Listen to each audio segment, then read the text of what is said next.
G'day folks, welcome to this playthrough of the Battle of Fontenoy from the 11th of May 1745. This is the starting setup for scenario 4, the full battle, but starting at 9 AM.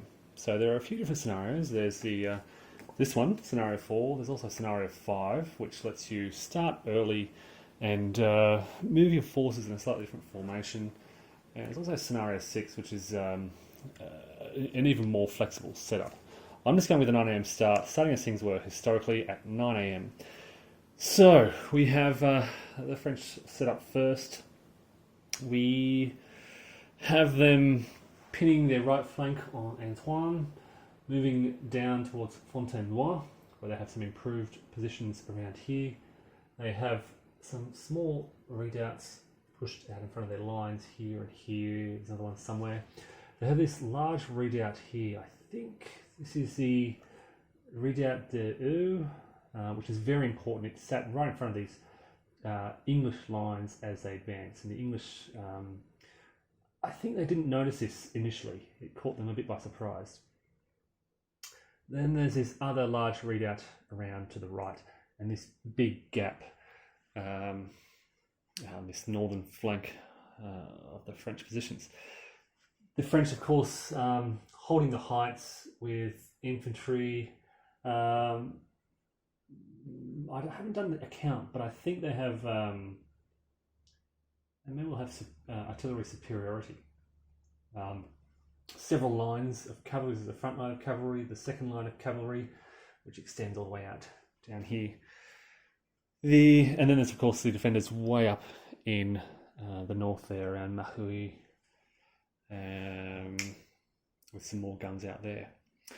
For the Allies, we have the Dutch starting way out here on the left, with their cavalry behind the lines here. Some more Dutch cavalry out here to the right. And then we get to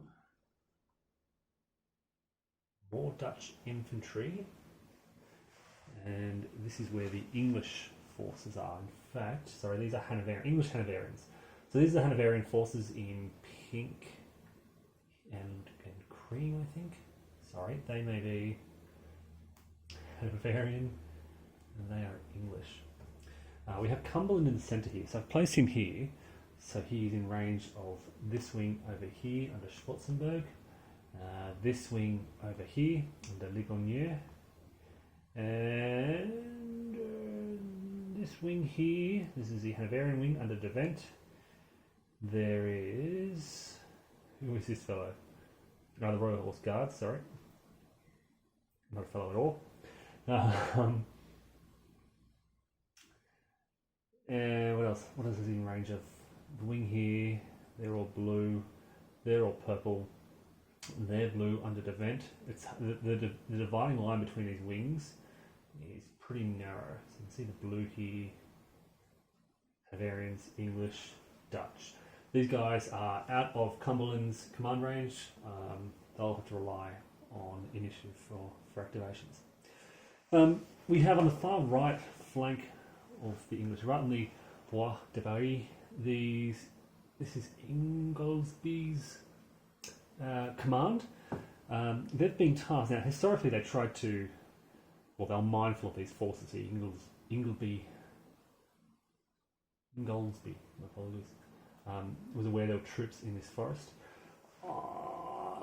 My limited experience with battles from the Age of Reason tells me that I don't want to go through these woods, particularly these skirmishes and their barricades, and the French line really extending beyond these woods, with clear terrain to their front and some guns, and then all this cavalry out on the right. Instead, what I'm thinking for the English is drive straight at the French around Fontenoy. This is where the Allied guns are, particularly this area here. You can see all these guns lined up at this part of the French line. So this is where I would like to drive that Allied advance, right along here, preferably to the right of Fontenoy, to avoid these defences and avoid those guns. If we can strike right here, this is where I think the French line is weakest. This is where I think we can avoid some damage. That's the English plan. For the Dutch way here on the left, they may strike to the right of Antoine, a game between Antoine and Fontenoy, kind of pinching those French defenders in Fontenoy in the middle. You can see here these infantry along here starting multi-line formation, so they're going to be a bit weaker than elsewhere. All that cavalry behind the line, I don't know what to do with. We'll see. We'll cross that bridge when we get to it. For the French, it's really just they're defending. They're just going to wait and see. Now, I should say, limited experience in battles from the Age of Reason, but quite a lot of experience in La Bataille. And in my experience, I'm a better attacker than I am a defender. Playing this solo, playing both sides.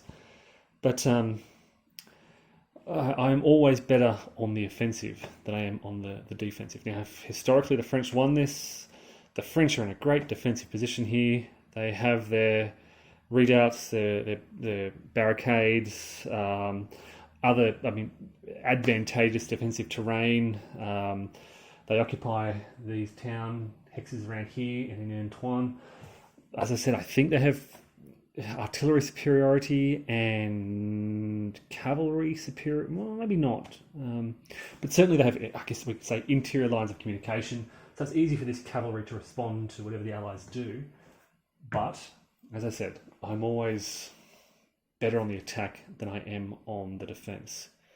So I'm curious to see what happens in this scenario if the French can hold out, or if, as I've done in the past, I suck at defending and the British just steamroll.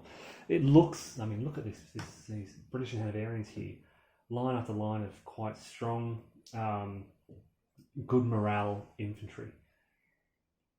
They're going to avoid the forest and they're just going to drive against those French. The plan is to soften them up with some artillery first, and see if we can pick out some weak points in that line before we drive forward. I am not playing with the Tournai rules. This is where the French can pull back some units from the siege of Tournai, which is off the map to the northwest there. And thus, I'm not playing with the Allied sortie rules, which enable the Allies within that siege to break out and join the battle. So all the action will be around here. Yes, I will keep you informed of developments. I'm not going to go through a blow-by-blow account as I've done in the past. This won't be a regular 20-minute video. Instead, I'm just going to play through and stop at certain points and sort of report on what's been happening. So stay tuned if that's of interest.